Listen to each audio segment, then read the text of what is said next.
We are living through strange days. Across Britain, Europe and America, societies have become split and polarised, not just in politics, but across the whole culture. There is anger at the inequality and the ever-growing corruption, and a widespread distrust of the elites. Yet at the same time, there is a paralysis, a sense that no one knows how to escape from this. Even in America, where there is now hope with the new president, there are also fears that despite the growing crisis, the system will just return to normal. This paralysis is also fueled by a technology driven by the aim of giving you today another version of what you had yesterday, and never a different tomorrow.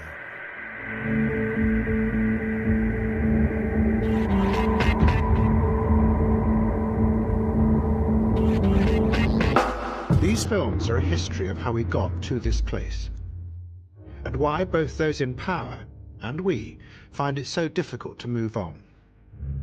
They will trace different forces across the world that have led to now, not just in the West, but in China and Russia as well. And they are told in a different way. They are an emotional history of what went on inside the heads of all kinds of people. Because in the age of the individual, what you felt and what you wanted and what you dreamed of were going to become the driving force across the world. And to understand the present, you have to go back and see what happened when those hopes and dreams and uncertainties inside people's minds met the much older forces of power. Often power that was decaying and desperate to keep its ascendancy. These strange days did not just happen. We, and those in power, created them together.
There was a growing sense that something was badly wrong under the surface. There was a feeling of unease, that despite all the reforms after the Second World War and the welfare state, the old forms of power had not gone away. And neither had the violence and the corruption that had always been a part of that power. The court opens with the traditional reading of names, and the wide experience available to the bank is apparent. Mr. Cobbold, Mr. Miners, Sir Charles Hambro. Senior Director, Merchant. The bankers in the City of London had been at the very heart of the empire. In 1958, two of the most powerful of them, Lord Kindersley and William Keswick were accused of using insider information to make millions for themselves. Lord Kindersley, Chairman of Rolls-Royce, merchant banker. Mr. Keswick, Hudson's Bay Company, Far Eastern merchant. The evidence against them was very strong. But when Keswick was shown the evidence, he dismissed it with a phrase that became notorious. It is difficult, he said, to remember conversations one has while shooting on a grouse moor. A government inquiry said the two men were obviously innocent. At the same time, reports had started to come back from one of the last parts of the empire, Kenya, that seemed to show that those in charge had gone out of control. They had been fighting a liberation movement called the Mau Mau. The reports said that hundreds of thousands of Kenyans had been put into special camps where they were going to be psychologically adjusted. The British were trying to manipulate what their chief psychologist called the African mind. But what then happened in the camps turned into a frenzied madness. The British used mass torture and killing as they desperately tried to hold on to power. The government in London denied all the accusations, but the rumours of violence and horror continued. And what had also not gone away was the fear and hatred inside the minds of many of the British of the others, the people the British had ruled over, who were now coming to what they had been told was the homeland. Those who came from the Empire to Britain were shocked by the strange country they found. Michael de Freitas had come from Trinidad. He had grown up with a picture of a strong and confident homeland at the centre of the empire. Instead, what he found was what seemed to him a sad and frightened country.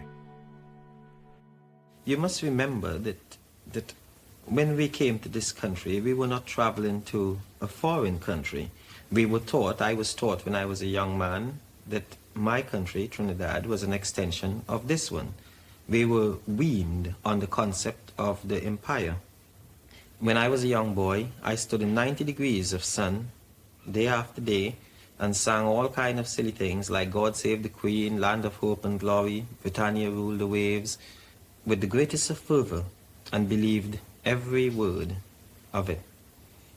To come here and discover that not only wasn't I not traveling to the capital of the whole thing, which we were led to believe was so, but in actual fact we weren't wanted, has been a very shattering blow. Many people in this country who think that we are very hateful are so wrong. You see, this is the great mystery. When you came here, you say you found you weren't wanted. Why then did you stay? Why did you choose to stay here? This was the heartland of the whole thing, and one hoped, against hope, that what one saw was not right.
Zedong's wife was going mad. She was called Jiang Qing. She lived alone, surrounded by pet monkeys, and nurses who she was convinced were conspiring against her. Those in charge of the revolution in China had completely marginalized her. She was too dangerous, they thought, to be allowed anywhere near her husband or power. They had even sent her to Moscow to be locked in a sanatorium with real and imagined illnesses.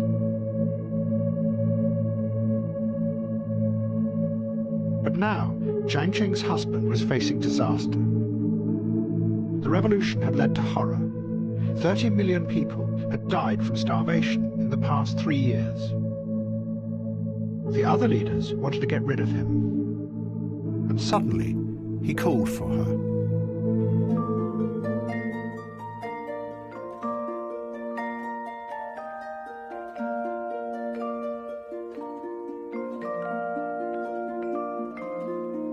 Jiang Qing was an extraordinary person. She believed in nothing except the power of her will to shape reality.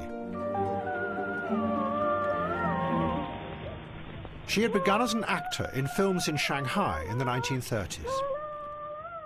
The other actors looked down at her for her driving ambition.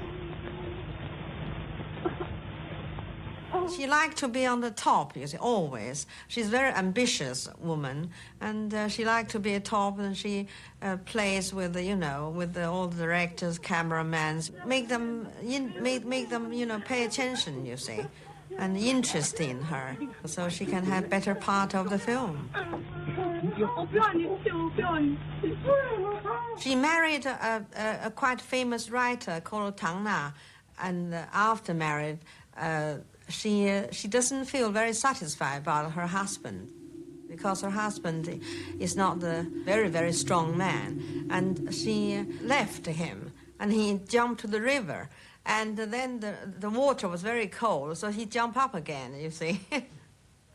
So... you mean he tried to commit suicide? Yes, he's trying to commit suicide. After the suicide attempt, Jiang Qing wrote a long letter to her husband. It said she was leaving him, and also explained why with an extraordinary openness. There were powerful forces inside her, she said, that kept driving her towards fame and power. And it was only those forces that held her together psychologically. Nothing must hold them back. It ended, "What matters is that you remember me as a woman who never caves in before anyone, and who will never bear to be treated as inferior to men." But Jiang Qing failed to become a star. The men who ran the studios scorned her ambition. Her most famous part was as a supporting actor in a film called Bloodshed on Wolf Mountain. The star of the film was called Li Lily. Jiang Qing was convinced that Li was trying to upstage her all the time, and she became the focus of all Jiang Qing's anger over her treatment by the Shanghai establishment.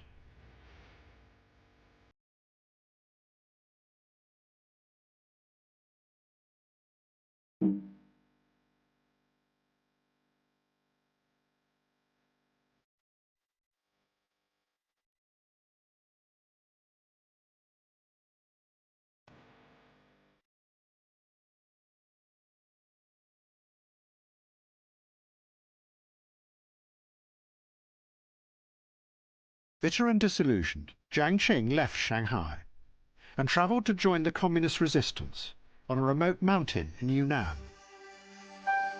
The camp was an intense, exciting place, and many of the young revolutionaries had affairs. Sex was called undisciplined guerrilla warfare. But when Jiang Qing started an affair with the leader, Mao Zedong, that was different. She was scorned by the other revolutionaries as a social climbing upstart. Then it got worse. Mao announced that he was going to divorce his wife and marry Jiang Qing. The other communist leaders were horrified. They saw Jiang Qing as a dangerous, destructive force, because she was driven by a fierce, radical individualism that threatened their collective dream. In the communist structure, everyone was part of a unit. She insisted, I am a unit of one. No one could work out what to do. They even went and asked Stalin in Moscow for his advice. He said, let them marry. But Jiang Qing must sign a document promising to refrain from political activity for 30 years. She signed, but she was furious with the men who now controlled her. They even tracked down and destroyed prints of her old films, because they didn't fit with the image of Mao's wife. Her fury grew. Jiang Qing wanted power on her own behalf, as an individual, and she wanted revenge. Now, 20 years later, in 1959, Mao was facing disaster, and he was calling for her.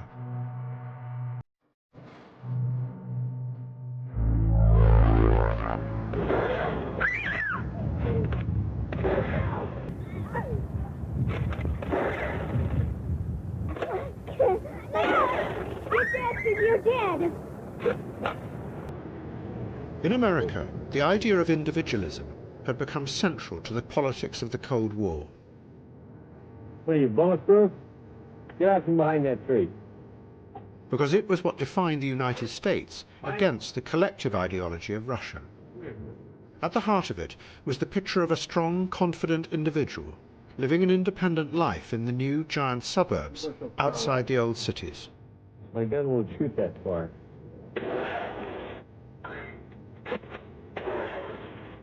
But there was a weakness, because the people in the suburbs were alone. And in their isolation, away from the old communities, they started to become fearful and lost. Out of these fears came a paranoia that was fueled by groups on the extreme right, like the John Birch Society. And to the republic for which it stands, one nation, under God, indivisible. They said that the American government had been taken over by hidden groups, controlled by the communists. And at the end of the 1950s, a theory spread like wildfire through the suburbs that President Eisenhower himself had really been put into power by the communists. He is a dedicated, conscious agent of the Russians, the head of the John Birch Society said. That conclusion is based on detailed evidence so extensive that it is beyond any reasonable doubt. But this paranoia was not a new thing. An influential political scientist called Richard Hofstadter published an article that caused a sensation. He said that there had always been a dark paranoia built into America from the very start. The first settlers had come from Europe to America to flee from the corruption of power in the old world. But although they had got away from the old power, they hadn't got away from their suspicious minds. And alone, out in the vast wilderness of the new America, that led them to imagining dark, hidden conspiracies in their own government, far away in Washington.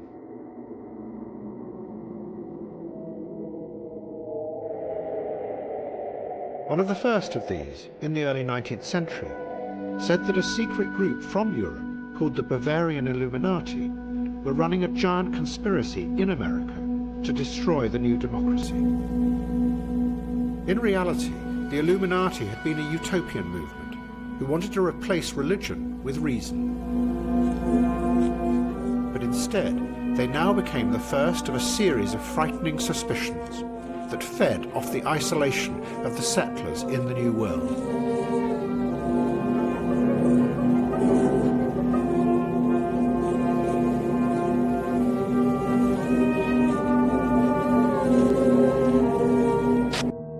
The paranoia in the suburbs, Hofstadter said, is just part of a much larger darkness built into the very structure of America itself, that was feeding, yet again, on people's separateness and isolation.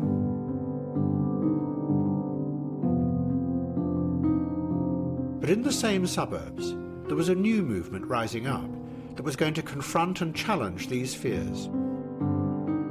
It was driven by a radical individualism that said that you as an individual can shape the world the way you want it to be, not accept what the dark fears tell you it is.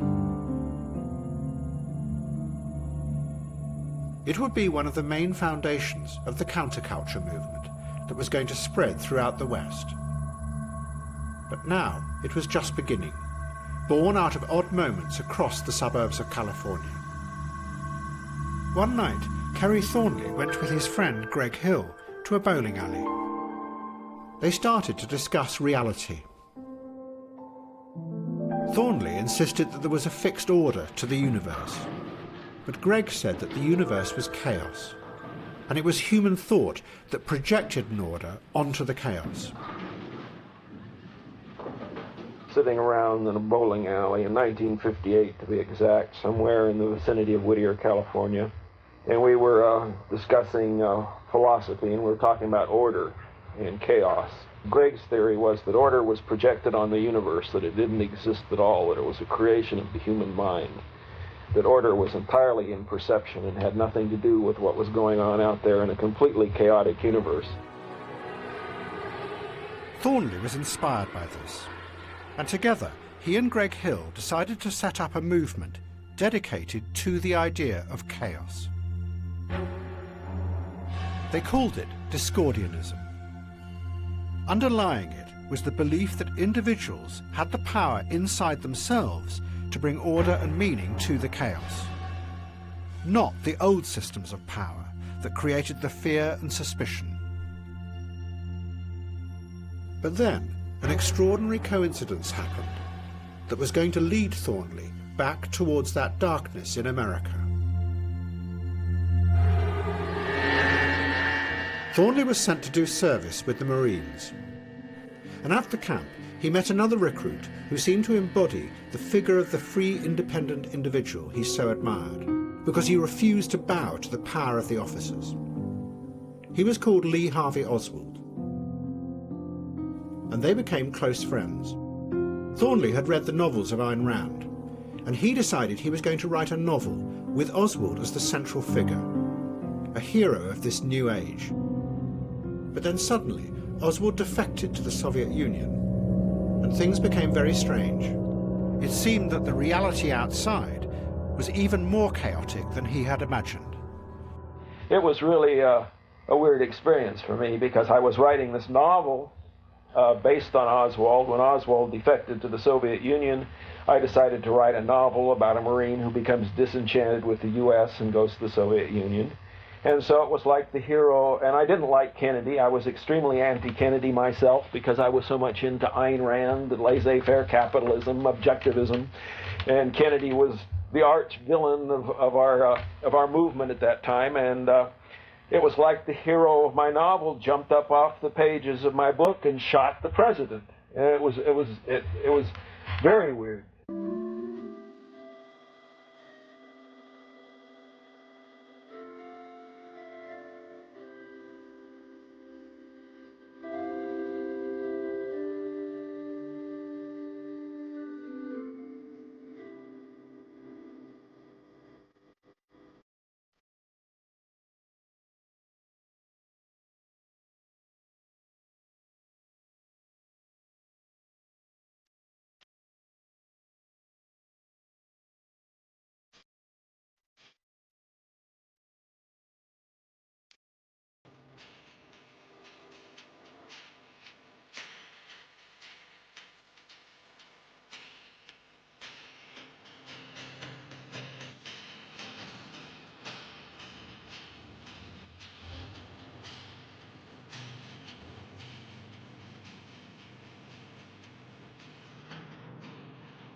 Although the British Empire was now finally collapsing, and the last colonies being given their independence, in the homeland, England, the old structure of power remained intact. And not only in the institutions, but inside people's heads as well. The old attitudes of power were still deeply embedded in the minds of the establishment, who dominated the country. Those in charge demanded obedience, not just from those they governed or employed, but also from their wives. They expected them to submit too. Sandra Poole had grown up in Africa and the Far East. Her father had been a doctor in the Royal Air Force. She came back to England and became a successful model.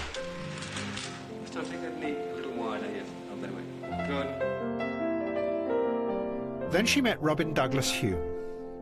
He was at the heart of the ruling class. His uncle had been Prime Minister. She was incredibly beautiful. She had a tremendous quality of innocence. And she was, I thought, a vulnerable creature in a highly suspect world, the world of models and fashion, which I despised then, and I despise even more now. And so in a sense, maybe I was trying to rescue her from what I thought was going to be a decline in her character due to her career. Can you take that leg just that knee a little wider, out that way? Sort of really. That's right. But she was earning considerably more than you were, and presumably this money was useful in setting up your home, so I suppose you could hardly be resentful about it. I was earning considerably less, yes. They married, and Robin Douglas Hume insisted that they went to live in the country. Sandra Poole agreed, but she found that he also insisted that she should stop her modelling career and remain in the country while he went to their house in London. Then eventually Robin wanted to be in the London more, and he didn't really want the routine so much. He wanted to be going out to parties on his own. And when he realized that if he was in London, I would be in London too, this meant that he had to share his life, and he was beginning to want to be just a little independent. You mean he was getting bored with you? Yes, probably, because I used to want to know what he'd been doing or where he'd been, and he didn't want to say, and so we'd have a row. But just because I was wanting to know about his life, and he thought that I shouldn't have to know everything about his life. I felt that when you were married, that you should share things, and you should have a right really to know what your husband was doing. Even if you wanted to make it up, he should take the trouble to make something up to tell you, so you could put it out of your mind. Michael de Freitas was now working for a notorious landlord in Notting Hill called Peter Rackman. Rackman owned hundreds of flats in decaying houses in Notting Hill, which he rented out to prostitutes and immigrants. De Freitas's job was to be Rackman's enforcer, often using threats and violence, including breaking in and wrecking the flats. When we come back in the night, we see everything outside. All the floor mashed up, all the wardrobe, all the chair, all the table, all the clothes on the floor, dirty. He take my brother's tools and mash up all the floor, pull up all the light. No water. I say, well. Michael de Freitas was fascinated by his new employer, because Peter Rackman was far more than just the brutal gangster that he was portrayed as. He had lived an extraordinary life. He had been born in Lvov, on the border of Ukraine and Poland. Then the Nazis invaded, and Rackman was arrested and forcibly sterilized because he was Jewish. But he managed to escape. He fled into Russia, but was captured again, this time by the Russians, who sent him to the labor camps in Siberia, where he watched people survive by killing each other and then eating the human flesh. But then the Nazis invaded Russia, and suddenly Rackman became Russia's ally. He was sent off to fight with the Free Polish Army. And he ended up, after the war, in London, stateless and a complete outsider. That horror meant that Rachman judged nobody.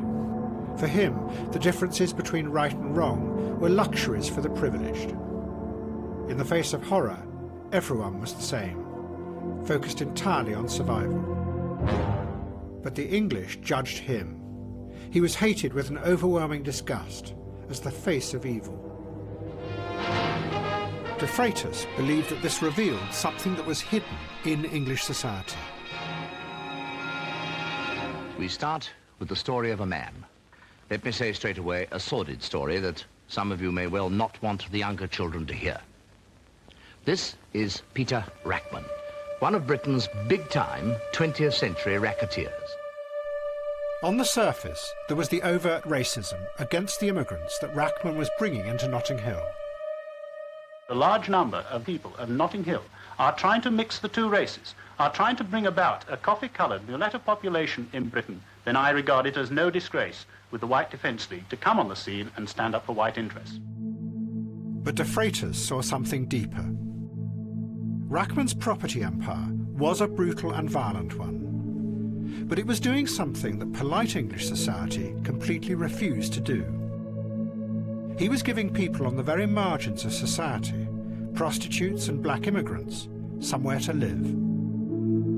His empire shone a harsh light on the hypocrisy of the nice people at the top of English society who would never think of themselves as racist, but wanted nothing to do with the people he was moving into Notting Hill. And they hated him for it. This was captured in an interview that the BBC did with the local upmarket journalists in Notting Hill about the day Rachman visited their offices. What struck me about him was his extraordinary sense of being so evil. This was a really evil man. We'd heard a lot about Rachman, and finally here he was sitting in this room. But I don't think any of us were prepared to see such a grotesque individual. Kind of gravelly type of voice, a sort of almost a diseased voice, if you like. The kind of thing which went, "Oh, Mr. Denny, what do you want to see me for? I mean, I've done nothing." De Freitas decided that there was a fear in England that went far deeper than just the working class racism. That behind the polite veneer of the middle classes, there was a hard ruthlessness and a suspicion of others. De Freitas gave it a name. He called it Englishism. It came, he said, from both an anger and a melancholy at the loss of their empire. Then Peter Rachman died of a heart attack, and Michael de Freitas suddenly found that he was the new face of evil. Mr. de Freitas, why will you not take the rent from this man here? I don't own the property. But your name's on the rent book. Is it?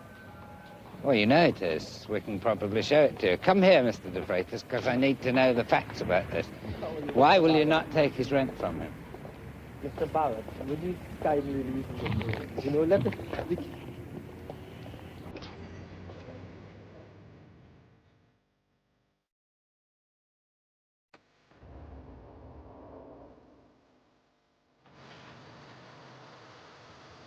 Jiang Qing came in secret to Mount Lushan to meet Mao Zedong, where he was confronting the other revolutionaries. She was determined to stop them from overthrowing Mao. Many of them were the men who had forced her into her strange, isolated life, and she hated them. Jiang Qing was also convinced that these men weren't really revolutionaries. They were actually ghosts from the past, who, without realizing it, were destroying the revolution. Because their minds were still possessed by the patterns of thought of the old, decaying and corrupt empire that had ruled China for 300 years.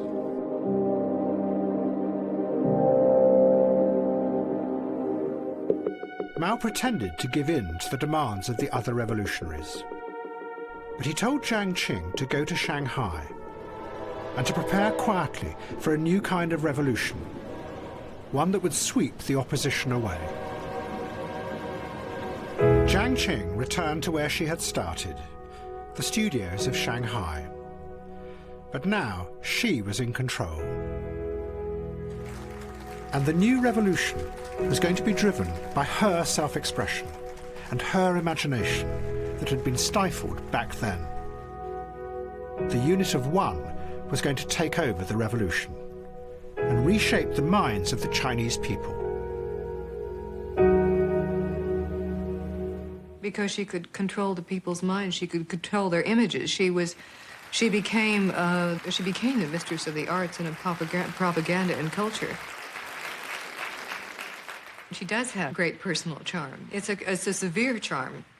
It's the charm of being able to do what she wanted and to say what she wanted to. And in a society where most people say what they're expected to say, most people express the current political line.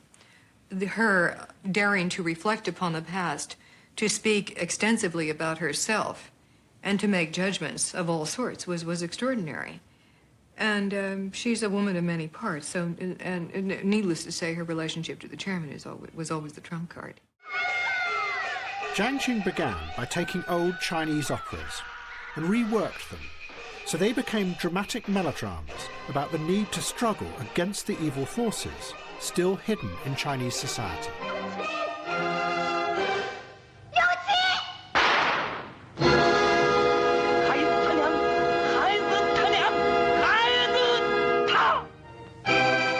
Hate was a key word in the script. It must be shouted, she said, as if it was a grenade that you were hurling at the enemy. And never forget, she told the heroine, that beauty is less important than will and power.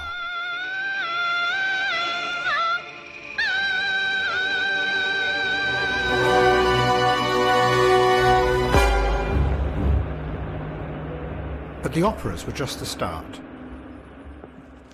Jiang Qing's real aim was to turn the whole of China itself into a giant melodrama, to work millions of people up into an intense frenzy that would have the power to smash through the old corrupt ideas that were still lodged in people's heads and break through to a new kind of society. But at the same time, Jiang Qing herself was driven by old hatreds from her own past. And she was also going to turn that frenzy into a crusade of revenge against her old enemies, including Li Lili, who had upstaged her in Bloodshed on Wolf Mountain.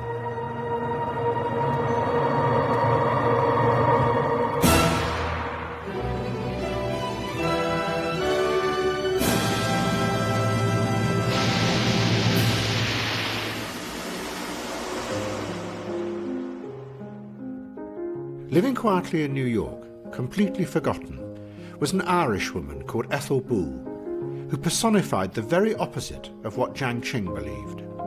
Because Bull thought that the way to change the world was to give yourself up to the force of revolution, to surrender your individual self and your identity to the dream of a better future for others. At the end of the 19th century, Ethel Bull had gone to Russia as a young girl and become involved with the revolutionaries in St. Petersburg. And she wrote a novel called The Gadfly. It told a powerful romantic story of a young girl who sacrificed everything for revolution. She then married a Polish revolutionary called Wilfrid Voynich. And in the 1920s they went to live in New York, where he worked as an antiquarian bookseller. And Ethel Bull forgot about revolution.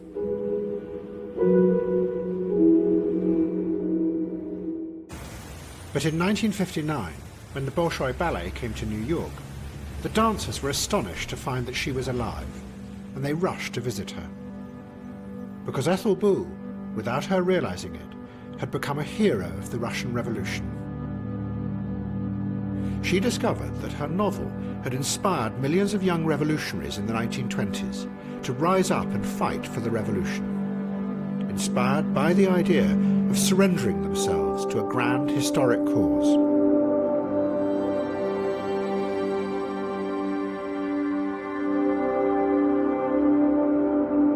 then the same had happened in China. Again, millions of young revolutionaries had carried the gadfly in their backpacks as they fought to create a new kind of future.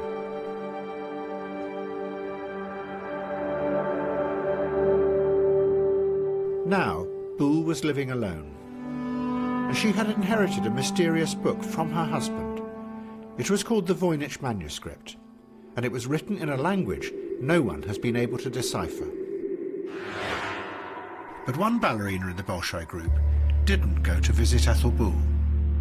She was called Maya Plisetskaya. She was the most famous ballerina in the world, and she hated the communist system. Plisetskaya's father had been executed by firing squad during the purges of the 1930s. Her mother had been sent to a prison in the wastes of Siberia. As she became famous, she was watched all the time by agents from the KGB. She couldn't trust anyone. Everyone around her had been told to inform on her. And she hated what she called the men with sweaty faces, the party bosses who leered at her as she danced.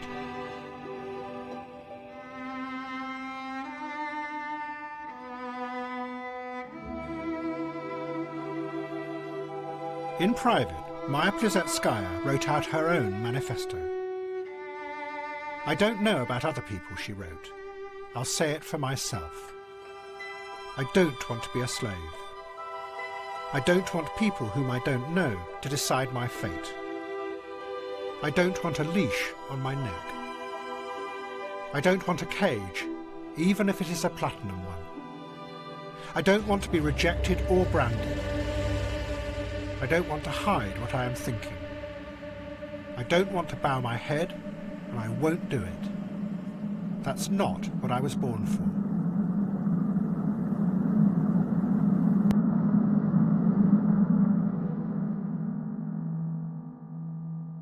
Both Plisetskaya and Jiang Qing were part of the new individualism that was rising up everywhere, while Ethel Boole's collective vision was dying. But at the same time, a new revolution was about to begin. It would offer a dream of liberation and freedom for the new individuals. But it would end by controlling them. And in a strange twist, the person whose ideas would guide that revolution was Ethel Boole's father. He was a mathematician from the 19th century called George Boole. Boole had been a deeply religious man, and one afternoon in the 1840s, as he walked across a field near Doncaster, a thought had flashed into his head that he believed was a religious vision.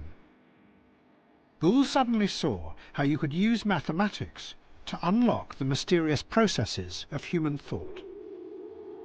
The same symbols that were used in algebra could be used to describe what went on inside people's heads as they followed a train of thought, expressing all the twists and turns in simple binary form. If this, then that. If that, then not this.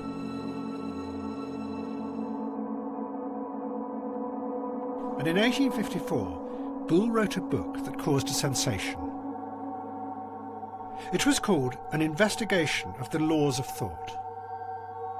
Its aim, to investigate the fundamental laws of those operations of the mind by which reasoning is performed.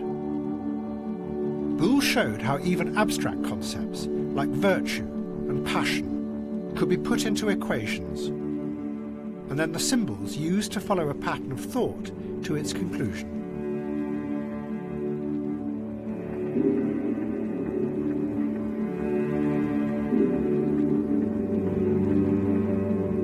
Was driven by an almost messianic belief that he had been allowed a glimpse by God into the truth of the human mind.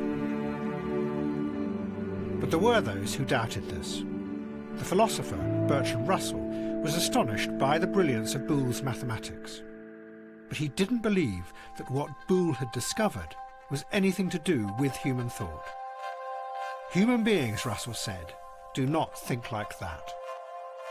What Boole was really doing was something else.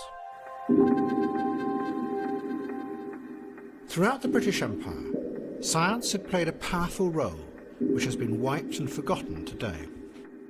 Its job had been to create abstract systems, to catalogue and order the chaotic reality that the British ruled over, to turn it into something that could be managed and controlled. It ranged from making maps of what was called the dark interior to cataloguing millions of species of animals and insects, of human thought, and making a simplified, rational map of that other dark interior, the human mind, so it could be managed and controlled. But in the 19th century, no one could see any way of using the system that Boole had created, and it languished and was quietly forgotten, and the British Empire began to collapse.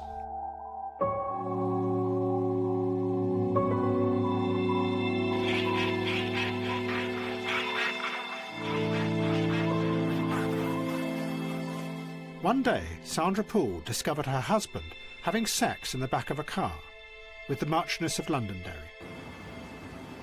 It was the final straw, and she decided the marriage would have to end. She told Robin Douglas Hume that she wanted a divorce, but he refused. So she said that she would seek a petition for cruelty. It meant that many of the details of their marriage and the struggles between them would be made public. And he couldn't bear the thought of going through a divorce, so he refused to give me a divorce. He blamed me for dragging the whole thing out in... well, I don't think he blamed me coherently. He just blamed me because I divorced him. And he couldn't understand that there wasn't any other way. Well, I don't think I was unfair because it was the only thing I could do. And I did think that it was hopeless for us to stay in a separated state. Hopeless for me. I was being selfish. I wanted to be free. You had to be fairly ruthless. Yes, I had to be ruthless in order to be free. And she insisted on continuing with this petition for cruelty. Now, when I received the petition for cruelty, I can only describe one's feelings to you as if, you know, a small bomb had gone off inside your head, because it chapterized the marriage almost day by day, and incidentally letter by letter, Romeo'd, in the most unpleasant and vicious terms with me as the aggressor and the cruel one. 5 years of one's life, say 70% of which were very happy, reduced to a great wad of foolscap typed out by leering little clerks in solicitors' offices. Your letters from the moment you'd met, typed out, Romeo'd, your letters to your mother, her letters to her mother's letters to me.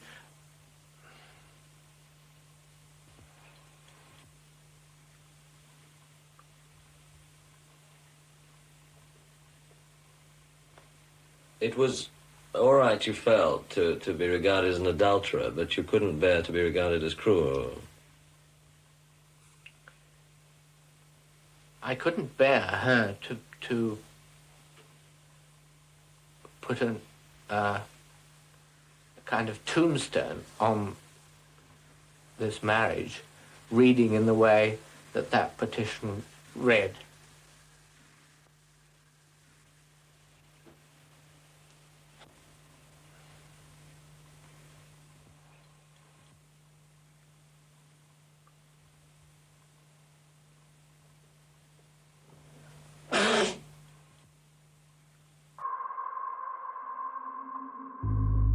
For men like Robin Douglas Hume, the expectation of power had been deeply embedded inside their minds.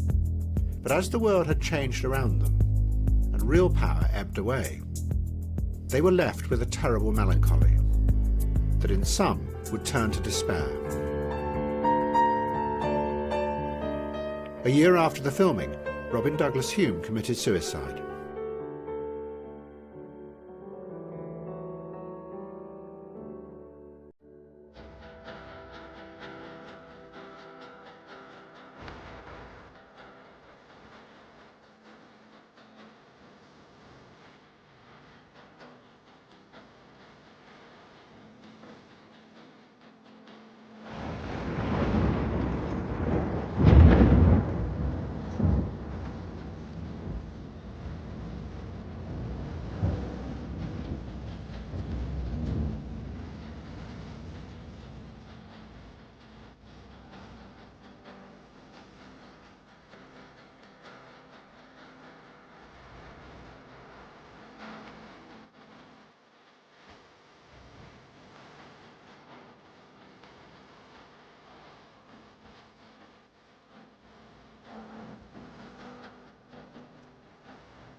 Kerry Thornley had left California and gone to live in New Orleans, where he worked in a bar. The movement he and his friend Greg Hill had started, Discordianism, was beginning to grow, spreading by word of mouth. Like much of the new counterculture, it was against all politics. It distrusted all the old systems of power, left and right, because they were just trying to force you into their version of reality. Thornley also published his novel, with Lee Harvey Oswald as the central figure. It was called The Idle Warriors. But New Orleans was also the city where Lee Harvey Oswald had lived before the Kennedy assassination. And as a result, Thornley came to the notice of the man who was going to be the main creator of the JFK conspiracy theory. He was the district attorney of New Orleans, called Jim Garrison. Garrison said that Oswald had just been part of a giant conspiracy that included the CIA, big business, the news media, and anti-Castro Cubans, who together had killed the president. There's no question about that. There was a conspiracy. A number of men were involved. An apparatus which was lethal in nature, of which Lee Harvey Oswald was a part, assigned a role essentially as decoy. Now, don't ask me what the organization is, because I can't say. But the implication clearly is the Central Intelligence Agency, your own security organization in the United States. It almost sounds like that, doesn't it? I have no comment about that. Jim Garrison believed that the modern democratic system in America was just a facade, that behind it was another secret system of power that really controlled the country. But you could never discover it through normal means, because it was so deeply hidden. Garrison wrote a memo to his staff, explaining how you could uncover this secret world. He called it time and propinquity. You didn't bother with meaning or with logic, he said, because that will always be hidden. Instead, you look for patterns, strange coincidences and links that may seem to have no meaning, but are actually telltale signs on the surface of the hidden system of power underneath.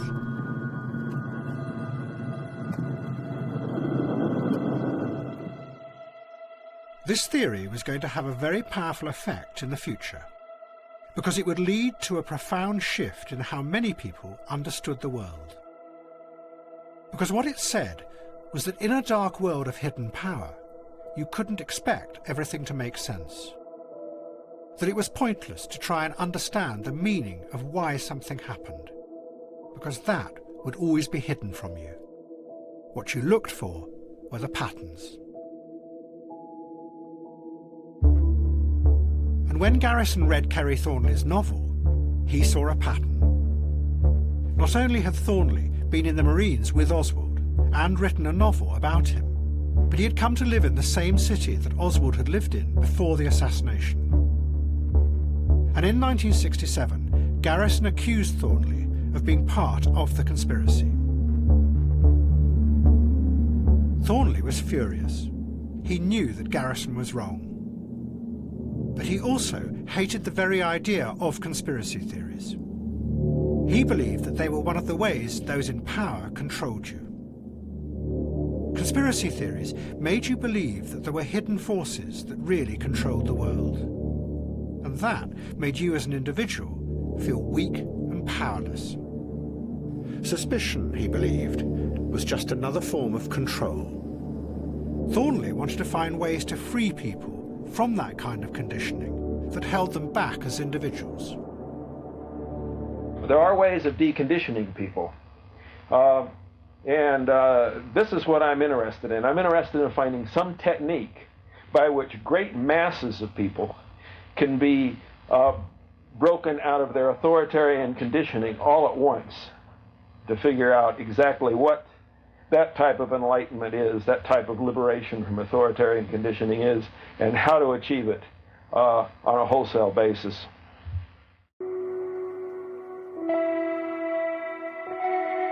Thornley was right that most of what Garrison alleged was complete fantasy. Despite all the patterns, he could produce no evidence of a hidden conspiracy. But what Thornley didn't realise was that at the same time there was another very real conspiracy being run by the American government. And its aim was to try and do the very same thing as he wanted to do. The Central Intelligence Agency was trying to find ways to wipe the past from people's minds, to see if they could free them from the conditioning that had been implanted there. Psychologists working for the CIA had come to believe that individuals were far weaker than they had believed. And they wanted to see if they could implant new patterns of thought in their minds. The image of the human being that was being built up at that particular time was that there was a great deal of vulnerability in every human being, and that that vulnerability could be manipulated to program somebody to be something that I wanted them to be, and they didn't want to be. That you could manipulate people in such a way that they could be automatons, if you will, for whatever your own purposes were. This was the image that people thought was possible.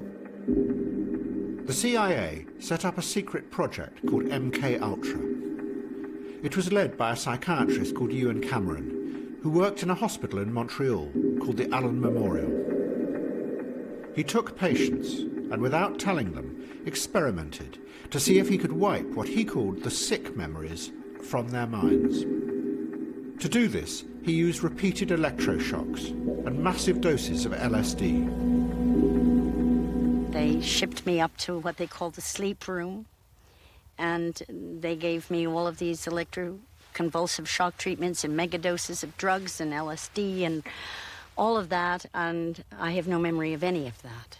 Nothing of that time in the Allen Memorial or any of my life previous to that. All gone. Wiped.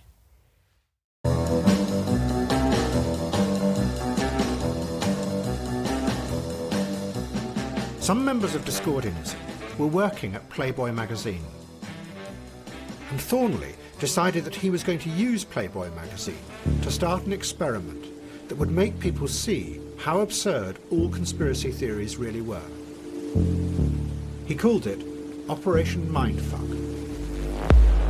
In 1969, he and Greg Hill began Operation Mindfuck by placing a false letter in the Playboy letters page. They put it between another letter asking if gun fanatics had small penises, and one from a man asking about the physical danger to his testicles from heavy petting. Thornley's fake letter asked whether all the political assassinations in America were really being masterminded by a single secret society, and the society it named was the Illuminati.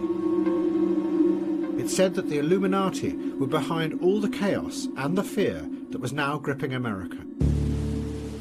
He and the other Discordians then proceeded to spread this idea all across America through the counterculture, in magazines and books, and even in plays. Thornley's aim was to try and break the spell of conspiracy theories by making people see the absurdity of believing them.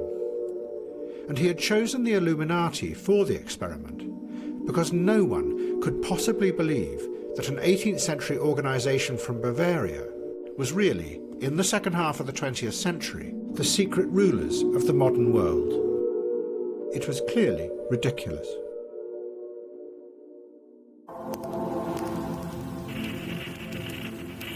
Dr. Cameron's experiments were a disaster. His brutal technique succeeded only in wiping the minds of those he experimented on. He then found he could put nothing back. He totally failed to implant any new memories or any new ways of seeing the world. His patients found themselves in a world that had no meaning any longer. When I was discharged from the Allen Memorial, I felt like an alien from another world. Visiting this world, I knew I was different, and I didn't know how to become like everybody else. And it was a very lonely, scary place to be. This is your husband. What's husband? What's making love? In the world of individualism that was about to come, psychology was going to play a powerful role because it said it could help to change what was inside people's minds. But what Cameron and the CIA had done showed in a dramatic and extreme way the weakness of this. They had assumed that most of what people felt came from within them. And to make them happier, you just had to alter what was inside their brains.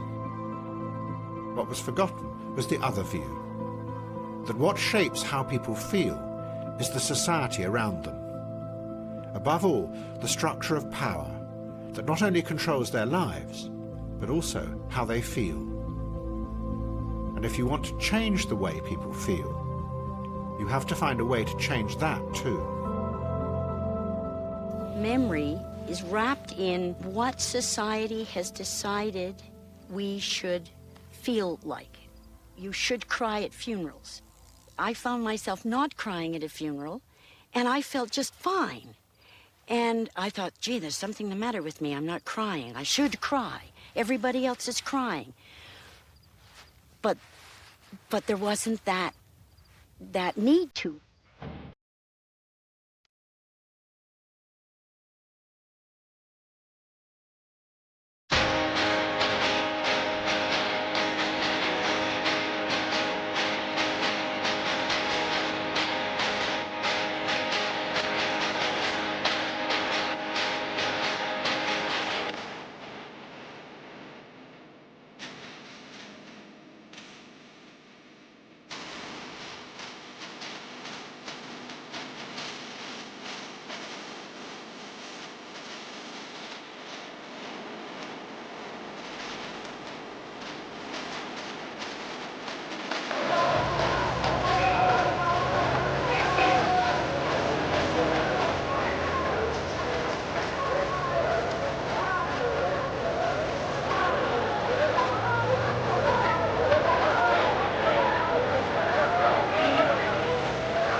Michael de Freitas decided that he was going to become a revolutionary.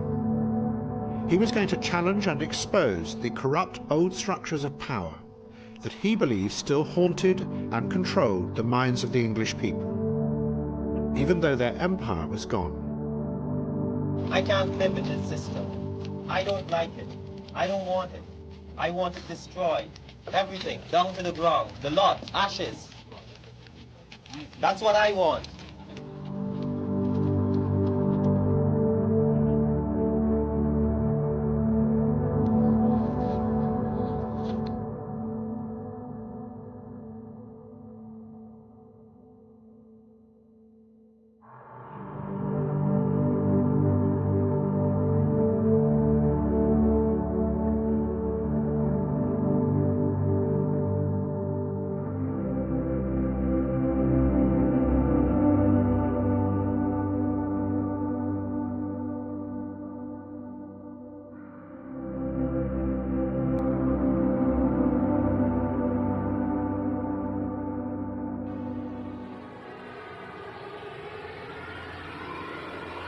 All three, Jiang Qing, Michael de Freitas and Kerry Thornley, knew that their struggle was with the forces from the old power of the past that they believed were still lodged in people's minds.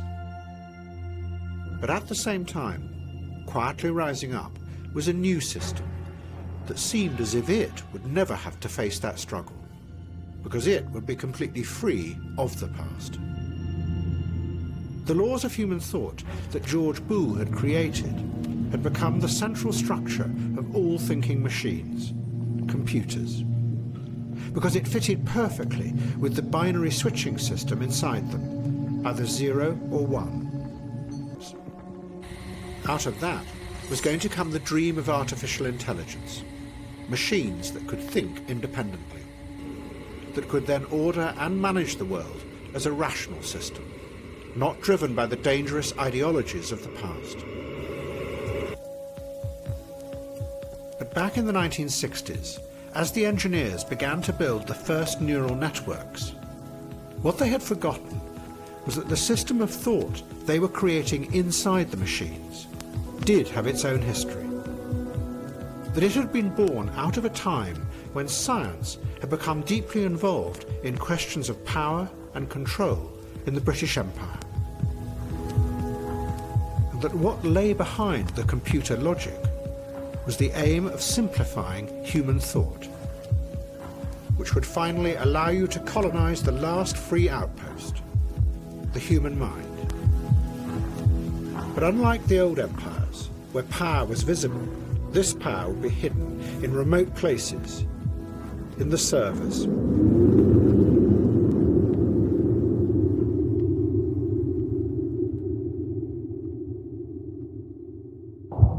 But something else from the past would also find its way into those servers. In the political and economic chaos of the early 1970s, more and more people began to follow Jim Garrison's theory of time and propinquity, looking for patterns of a hidden power in America, not for logic or meaning any longer. And when the internet was created, almost immediately, those patterns of suspicion would move into the data and multiply endlessly across the system. And that dark paranoia that 200 years before had spread across the prairies and the mountains among isolated settlers, now spread across the virtual world, among isolated individuals sitting alone in front of their screens. And suspicion and distrust crept back into what was going to be the new system of power.